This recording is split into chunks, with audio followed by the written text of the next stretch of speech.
For those of you who are not part of that day but really do feel a commitment to making social change and the whole part of the MOCA Citizen program, which is how do we as individuals be agents of change? I mean, what we have here are two individuals who have been agents of change for really all of their adult lives. And part of their many works has been MOCA. And so we want to also be able to share some of that. I came with Judy Sussman, who's here, to come to New York. And no job, nothing. And I just started volunteering at Basement Workshop, which is an organization I had heard about in the Midwest, much storied organization. I wanted to work at Basement. And so, got into 199 Lafayette, and here's this empty loft. And the first thing that the folks were telling me was, here's a hammer, and there's some sheetrock, build that wall. It was really just in that context that Charlie and I began talking a lot. And we're actually very different people. I grew up in Chinatown, and I was very clear about who I am as a person, but it was a real culture shock being at Princeton.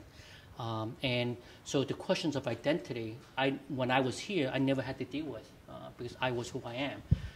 But at Princeton, I was forced to figure out, well, wait a minute, there's something not quite right. And this is something you all, I'm sure, experience, being complimented about how well you speak English, being the assumption, the working assumption that we're if we have this face, that we're foreign or we're new to this country, we're visiting.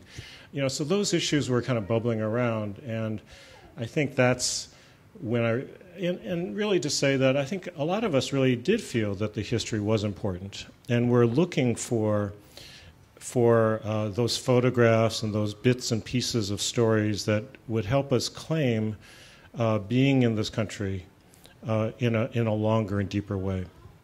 Jack and I was going through that, a whole set of questions as to what do people think that way? How come things do not move? What's keeping things from happening? What kind of reception did you have when you started talking about the Chinatown History Project and doing something with these conversations you were having with each other? Well, while I was volunteering at Basement, we started doing some exhibits. And I think that's where I got this inkling that these old photographs that were part of the Asian American Resource Center were very powerful.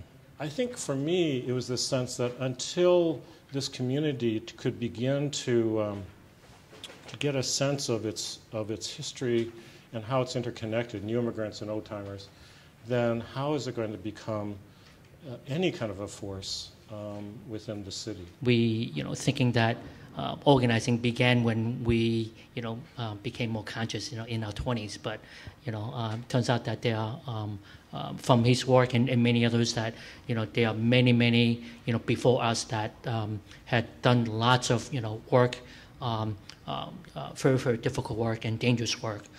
So we were trying to figure out strategy, both as an organizing strategy, but also as a historical strategy of what is the foundation of this community. We started to then, walk around, all of Manhattan and Brooklyn and other places to look for hand laundries and try to get the workers to speak with us. Now, there's a small handful that speak some English. Most of them do not, or that. Or they thought Charlie was a gang member. Yeah, that was the second. And that was the second part. The immediate response was, "Are you coming in to extort money from me?" We began realizing in the planning process that you have to produce something and to show people that you're serious, because once you have maybe a version of an exhibit and it gets some publicity and people in the community start seeing it, they begin to understand what we're trying to do. And that becomes the basis of more people being willing to talk to us. We were very clear that neither one of the languages, in terms of English or Chinese, should be subservient to the other. So it was a real interesting task for the designers to create an exhibition design, that is designed with both of the languages in mind, and that they actually complement each other. And then we'd have seniors who are all like holding on to these panels, and the whole exhibit was like shaking, you know. And we were like worried, is this whole thing going to fall apart now? But they, you know, people would be saying, this was the experience I lived, you know. Right. And when that happened, we Right. felt, okay, Right. we can now start sharing this story with a broader public. It was a process of back and forth. It was not anything magical. It was just like being tenacious and going out there, and people, one person at a time, one family at a time, began being willing to talk to us and share some of their stories. It is also at a time that the lease on East Broadway was coming to a close, and we need to find a new facility. And 70 Mulberry Street, being an old school building, where all the kids actually went to Confucius Plaza after it was completed, that it was serving as a community facility. You know, I think from afar, especially in those younger years, everything seemed to be monolithic, and it wasn't possible to make changes. But I think the more we learned about the complexities and the different personalities and the changes that were going on, then we could begin to kind of understand how to push and move and things like that.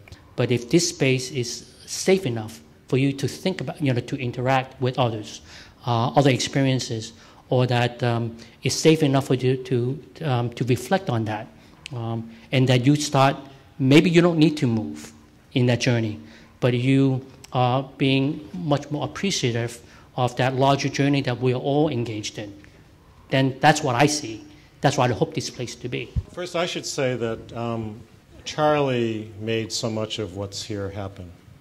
I mean, he's the one who really went out there and dealt with the incredible bureaucracy that the city is about.